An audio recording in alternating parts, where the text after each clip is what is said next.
ఎందుకంటే పిల్లలు ఎంత ఇబ్బంది ఉన్నా కానీ కొంతమంది పిల్లలు కింద కూర్చొని అసలు కనీసం మౌలిక వసతులు కూడా లేవు అధ్యక్ష. టాయిలెట్స్ అయితే అవి ఎంత దారుణంగా ఉన్నాయంటే అక్కడ పిల్లలు అవి ఎట్లా యూజ్ చేస్తుండ్రు అన్న చూస్తేనే చూసిన వాళ్ళకి బాధ అవుతుంది అధ్యక్ష. కొన్ని చోట్లనేమో అసలు టాయిలెట్సే లేవు, కొన్ని చోట్ల ఉంటే మెయింటెనెన్స్ లేదు, ఇంకొన్ని చోట్లనేమో అసలు ఎన్ని రిపేర్స్ ఉన్నాయంటే అధ్యక్ష అది పట్టించుకున్న నాదుడే లేడు అధ్యక్ష గత 10 సంవత్సరాలలో కూడా. మరి ఇదే కాకుండా అధ్యక్ష స్టాఫ్ ప్రాబ్లం కూడా చాలా ఉంది అధ్యక్ష. మరి ఇవన్నీ కూడా మరి గత 10 సంవత్సరాలు ఎడ్యుకేషన్ అంత వెనకాల ఎందుకు వేసిండ్రో అర్థం కావట్లేదు అధ్యక్ష. వేర్లు మంచిగా ఉంటేనే చెట్టు మంచిగా ఉంటుంది, మరి అసలు ఆ వేర్లే మంచిగా లేనప్పుడు మరి ఇంకా ఏమవుతారు, పిల్లల భవిష్యత్తు ఏం కావాలి అధ్యక్ష. మరి గవర్నమెంట్ స్కూల్స్ ఒకప్పుడు ఎంత మంచిగా ఉంటుండే అధ్యక్ష, ఇప్పుడు ఆ గవర్నమెంట్ స్కూల్స్కి పంపించాలంటే ఎంత లేనోళ్ళు కూడా ఆలోచిస్తుండ్రు అధ్యక్ష. అంటే వాళ్ళకి ఆర్థికంగా ఎంత భారమైనా కానీ ప్రైవేట్ స్కూళ్ళకి పంపించుకుంటుండ్రు అధ్యక్ష, ఎందుకంటే అక్కడ పోతే ఎటువంటి వసతులు లేవు కాబట్టి. కానీ ఇప్పుడు అయితే అధ్యక్ష మన ప్రభుత్వం అధికారంలోకి వచ్చినాక ఈ విద్యారంగం అనేది క్రమంగా మెరుగుపడుతుంది. అట్లనే ఇంటిగ్రేటెడ్ స్కూల్స్ అనేది కూడా నియోజకవర్గానికి ఒక ఇంటిగ్రేటెడ్ స్కూల్ ఇస్తా అనడం కూడా ఎంతో సంతోషంగా ఉంది అధ్యక్ష. అది అందరు పిల్లలు కూడా సామాన్యులు కూడా అందరూ ఇంటర్నేషనల్ స్కూల్స్లలో చదువుకున్న విధంగా అక్కడ చదువుకుంటారు అధ్యక్ష. మరి ఆ విధంగానైనా ఈ విద్యారంగం అనేది కొంచెం మంచిగా అవుతుంది అధ్యక్ష. మరి ముఖ్యంగా అధ్యక్ష ఈ టాయిలెట్స్ అనేది మటుకు చాలా పెద్ద సమస్య అధ్యక్ష, ఏదో చెప్పాలని కాదు, నేను నిజంగా అన్ని స్కూల్స్ విజిట్ చేస్తున్నా. మరి గతంలో వాళ్ళు చేయలేంది మన ప్రభుత్వంలో చేసి చూపిస్తామన్న నమ్మకం నాకు ఉంది, అది ఖచ్చితంగా కూడా చేస్తాం అధ్యక్ష. మరి అట్లనే బడ్జెట్కి వస్తే అధ్యక్ష, ఇప్పుడు ఈ సంవత్సరం బడ్జెట్లో ప్రాథమిక విద్యకు 17,931 కోట్లు, మరి ఉన్నత విద్యకు 2,859 crores అండ్ టెక్నికల్ ఎడ్యుకేషన్కి 490 crores చెప్పున మొత్తం ప్రభుత్వం కేటాయించింది అధ్యక్ష. మరి మొత్తం కలిపి చూస్తే 21,000 కోట్ల పైన అధ్యక్ష. మరి దీన్ని బట్టే తెలుస్తుంది మన ప్రభుత్వము ఈ శాఖకి ఎంత ప్రాధాన్యత ఇస్తుందనేది.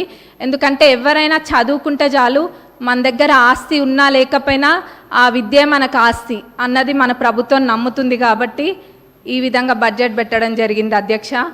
మరి నేను ఇందాక అన్న విధంగా వాళ్ళు చేయండి తప్పకుండా మన ప్రభుత్వం చేసి చూపిస్తుంది. మరి మా పాలకుర్తి నియోజకవర్గానికి వస్తే అధ్యక్ష, దేవాదుల కింద మాకు ప్యాకేజ్ 6 అని ఉంటుంది అధ్యక్ష. మరి అన్నీ కంప్లీట్ అయినాయి కానీ అధ్యక్ష ఎందుకో మా ప్యాకేజ్ 6 మటుకు గత 10 సంవత్సరాలకు ఎంతో నిర్లక్ష్యానికి గురై ఉంది అధ్యక్ష. అది ఎంత పెద్ద ప్రాజెక్ట్ అంటే మొత్తము దానివల్ల 78,000 ఆయకట్టుకి నీరు వస్తాయి అధ్యక్ష. అయినా కానీ ఎంతో నిర్లక్ష్యం చేసిండ్రు అధ్యక్ష. మొత్తం కలిపి కూడా 30-35% పనులు కూడా పూర్తి కాలేదు అధ్యక్ష. రైతులు అంటే అంత చిన్న చూపా అధ్యక్ష? మనము ఇప్పుడు రైతుని రాజు చేసే ప్రభుత్వం మన ప్రభుత్వం అధ్యక్ష, కాబట్టి మన ప్రభుత్వంలో ఇది ఖచ్చితంగా చేయాలి అధ్యక్ష. మరి ఆ 30-35% కూడా కంప్లీట్ కాలేదు. ఏమైందంటే గత ప్రభుత్వంలో గత పాలకులు ఏదో ఎలక్షన్ల ముందు ఆదరాబాదరాగా జనాలకు చూపించుకోవడం కోసం అని చెప్పి పాత కాంట్రాక్టర్ యొక్క టెండర్ని రద్దు చేసి కొత్త కాంట్రాక్టర్లను పిలిపించి ఆ ఎస్టిమేట్లో ఎన్నో తప్పులతోటి అధ్యక్ష, ఎన్నో మిస్ చేసి ఎస్టిమేట్ వేసిండ్రు అధ్యక్ష. మరి అప్పుడుతో పోలిస్తే జిఎస్టీ కూడా మరి 12% నుంచి ఇప్పుడు 18%కి పెరిగింది అధ్యక్ష. ఇట్లా ఎన్నో ఇబ్బందులతోటి ఈ కాంట్రాక్టర్లు కూడా పనులు చేయలేకపోతుండ్రు అధ్యక్ష. కాబట్టి ఈ పాత ఎస్టిమేట్ని కొంచెం సవరించి కొత్త ఎస్టిమేట్ తయారు చేసి అట్లనే పనులని ప్రారంభించాలని చెప్పి మీ ద్వారా గౌరవ ఇరిగేషన్ మినిస్టర్ గారిని మరి గౌరవ సీఎం గారిని కోరుతున్నాం అధ్యక్ష. ఎందుకంటే చాలా పెద్ద ప్రాజెక్ట్ అధ్యక్ష, 78,000 ఎకరాలకి ఇది నీరు అందిస్తుంది కాబట్టి ఇది పెద్ద ప్రాజెక్ట్ అధ్యక్ష. దీన్ని మన ప్రభుత్వంలో పూర్తి చేసి చూపించాలి అధ్యక్ష మనము. మరి అట్లనే అధ్యక్ష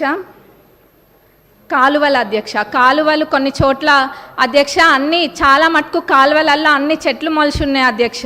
దాన్ని కూడా ఎవరు పట్టించుకోలేదు. మళ్ళీ ఎట్లున్నారంటే ఇక్కడ సభలో అనొద్దో అదేదో వాళ్ళు చేయకుండా ఏదో 10 సంవత్సరాలు మనమే ఉండి పాలించినట్టుగా చెప్తున్నారు అధ్యక్ష. ఏమైంది, కాలువల్లో అవి ఉన్నాయి ఇవి ఉన్నాయి అని. మరి నవ్వాలో ఏడవాలో తెలియదు అధ్యక్ష. కాబట్టి మేమే మా నియోజకవర్గంలో అయితే ఒక 30 కిలోమీటర్లకు పైగా మా సొంత డబ్బులతోటి మేమే పెట్టి అది తవ్విపియడం కూడా జరిగింది అధ్యక్ష. ఇక్కడ ఇదంత ఇబ్బంది లేకుండా లైనింగ్ కాలువలు అన్నిటికీ కూడా లైనింగ్ చేయాలని మీ ద్వారా నేను కోరుతున్నా అధ్యక్ష. మరి అట్లనే అధ్యక్ష, చివరిగా రుణమాఫీ. ఆ రోజు అందరము ఇక్కడున్న శాసనసభ్యులం అందరం కూడా ఎంతో నమ్మకంతో చెప్పినాము, గతంలో రుణమాఫీ పూర్తి స్థాయిలో చేసింది కాంగ్రెస్ ప్రభుత్వమే, ఇప్పుడు చేయబోయేది కూడా కాంగ్రెస్ ప్రభుత్వమే అని. అది మాటలకి మాత్రమే అంకితం కాకుండా అధ్యక్ష, ఈరోజు అన్న విధంగా తప్పకుండా చేసి చూపిస్తుంది కాంగ్రెస్ ప్రభుత్వం అని చెప్పి ఈరోజు మనము చేయడం జరిగింది అధ్యక్ష. మరి ఇది అందరికీ, ప్రతి ఒక్క కాంగ్రెస్ కార్యకర్తకి, మరి ప్రతి ఒక్క రైతులకు కూడా ఇది గర్వించదగ్గ విషయం అధ్యక్ష. మరి మన గౌరవ అగ్రికల్చరల్ మినిస్టర్ గారిని, మరి మన డిప్యూటీ సీఎం గారికి మా నియోజకవర్గ ప్రజలందరి తరపున ధన్యవాదాలు తెలియజేస్తున్నా అధ్యక్ష. నాకు ఇక్కడ మాట్లాడే అవకాశం ఇచ్చినందుకు మరొకసారి ధన్యవాదాలు తెలుపుతూ ముగిస్తుంది. కొత్త ప్రభాకర్ రెడ్డి గారు.